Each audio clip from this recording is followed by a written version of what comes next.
Hey guys, let's get more news from Dallas Cowboys, but first don't forget to subscribe to the channel and leave your like. Shaquille Leonard opens up on why he passed on Cowboys. Linebacker Shaquille Leonard passed on joining the Dallas Cowboys by instead signing with their rivals, the Philadelphia Eagles. While speaking to reporters before his first practice with the Eagles on Wednesday, December 6, Leonard explained why he decided to sign with Philadelphia over Dallas. Via Josh Tolentino of the Philadelphia Inquirer, Nick Sirianni and I were together in Indy. Nick is a great coach, great competitor, said Leonard. I wanted to go somewhere that fit me, to a coach who knew who I was as a person and as a player. Leonard joined the Indianapolis Colts in 2018 when Nick Sirianni joined the franchise as an offensive coordinator. Sirianni would spend the next 3 seasons in Indianapolis as Leonard established himself as one of the top defensive players in the league. During that time frame, Leonard was named to 3 consecutive Pro Bowls, 3 All-Pro selections, and won the Defensive Rookie of the Year. In addition to his accolades, Leonard also led the NFL in tackles during his rookie season and notched 15 sacks, 7 interceptions, and 9 forced fumbles with 4 fumble recoveries during his first 3 seasons. Leonard became known as one of the top playmaking defensive players in the league. However, Leonard's frequency of producing those same type of splash plays declined over the past 2 seasons in Indianapolis, leading to an unhappy player and his eventual release. The 28-year-old linebacker spoke to Eagles reporters regarding his sudden release from Indianapolis a couple weeks prior. Via Dave Zangaro of NBC Sports Philadelphia, "Of course I was stunned," said Leonard. "But this is a business and I respect their decision to move forward. I wish them nothing but the best. Of course, it's not just proving to Indy that I can still play. I want to prove to myself that I still can play." Cowboys' $82.5 million OL seeks redemption after Eagles' disaster. It is not often that, going into a major rivalry game with playoff implications in December, the microscope of attention lands on an offensive lineman. But that is the case in Dallas in Week 14 as Philadelphia comes to visit. Many eyes will be on Terrence Steele, the Cowboys' offensive tackle whose brutal performance helped fuel the disappointing 28-23 loss to the Eagles 5 weeks ago, the last time the Cowboys lost a game. Again, it is not often you can say this, but the Cowboys likely lost that game because of Terrence Steele. He struggled badly. One blog wrote of his blocking numbers, "That's staggering." And they were. According to Pro Football Focus, Steele allowed 12 quarterback pressures and 4 sacks, out of the 5 sacks the Cowboys allowed. He allowed quarterback Dak Prescott to be hurried 7 times. In all, the PFF grade for the Cowboys' Terrence Steele in Week 9, 31.7. His pass blocking grade was a 15.0.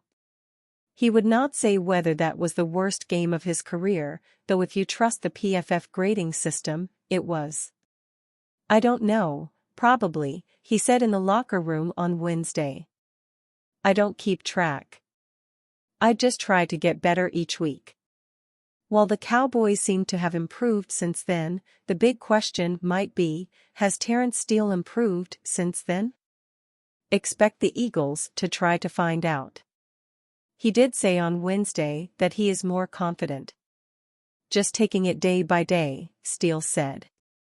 "Trying, each day, to get better and keep stacking days, and that will stack confidence." Part of the problem Terrence Steele had in Philadelphia was that he is struggling to get healthy after tearing his ACL in Week 13 of the 2022 season.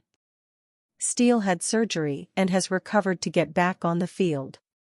The Cowboys also took a gamble in the interim by giving him an $82.5 million contract extension in September.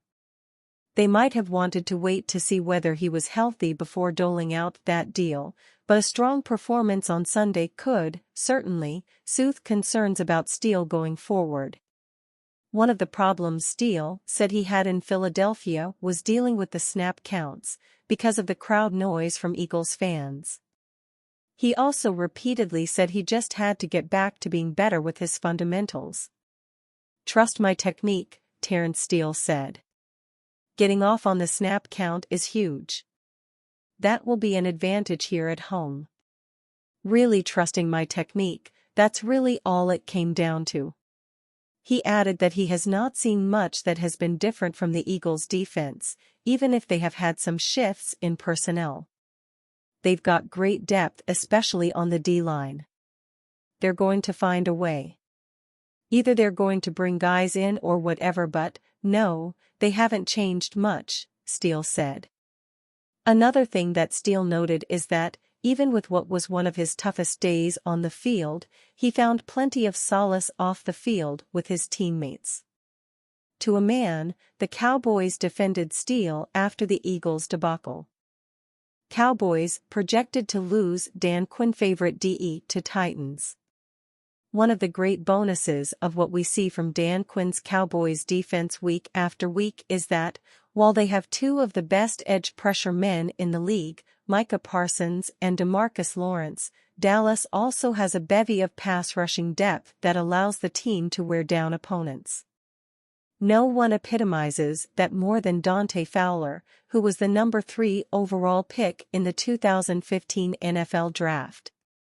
Fowler never lived up to his billing when Jacksonville picked him third, but has become a solid rotational piece for the Cowboys.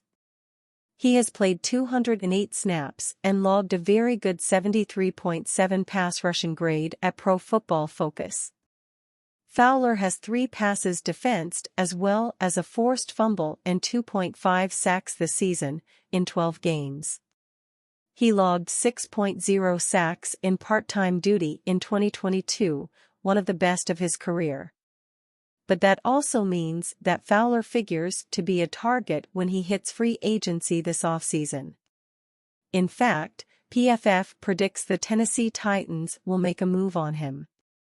Dante Fowler had a career resurgence in 2022 with the Dallas Cowboys, earning a 77.0 pass rush grade with a 15.8% pressure rate as a rotational pass rusher, PFF wrote when looking at roster holes the Titans could fill.